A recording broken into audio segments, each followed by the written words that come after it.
Hey everyone, I'm Mike Piacentini. I work out at Battery Studios in Manhattan, which is Sony Music's in-house mastering facility. Today I'm going to be talking to you about the SonEQ 2 plugin. I'm working on my buddy Jason Frankel's new track, Silence is the Song, and we're going to see how this plugin sounds. So the first thing I want to do is sort of see how this low-end module is affecting the transparency of the low end here.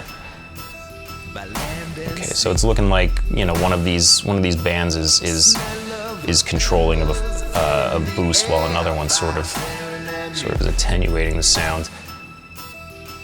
I really like how that's, you know,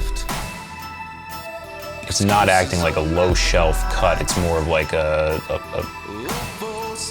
multi-band filtered boost. You see how this high-end module is working here too. It's sort of in the same vein here. It's adding that sheen that I'm looking for without being overly bearing on top of the rest of the track. I added a second low mid modules, you know, because I think that's more of the way that I tend to work. I like to do a lot of, like, you know, low end, low mid cuts and boosts to try to really bring out that vocal range. So the first thing I'm going to do is try to really hone in on the mud in the vocal and see where that's sitting in this particular track.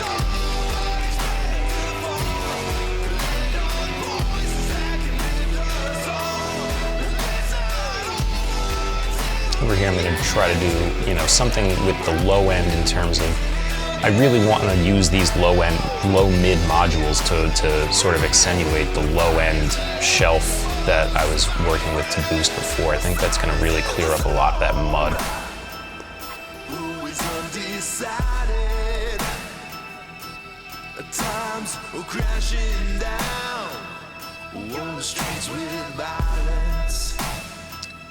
So right now I think, you know, I'm going to try to hone in on that snare a little bit, but I think I'm going to want to add another low mid module actually. I think I'm going to try to turn this into like a 5-band EQ here.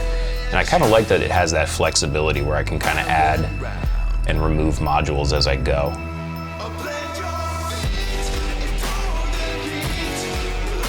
So over here I'm going to really try to hone in on like that low, like, you know, the chestiness of the vocal and try to bring some of that out so that it kind of cuts through a little better here. And I'm going to work on the snare and right about, yep, that's feeling good to me. Try to get some of that attack and the vocal frequency out. Yeah.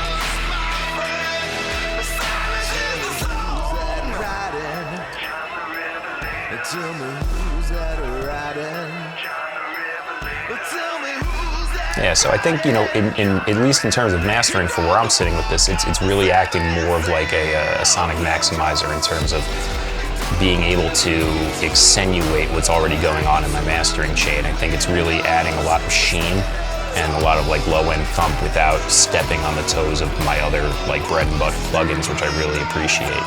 So I think this thing is going to have some really good applications in terms of, you know, being super transparent while being able to, you know, fit into my signal chain and sort of accentuate the good things I have going on there for sure. Yeah, this plugin has some really great applications that I think are going to fit into anybody's signal flow. So make sure you head to their website and download your copy, and thanks for watching.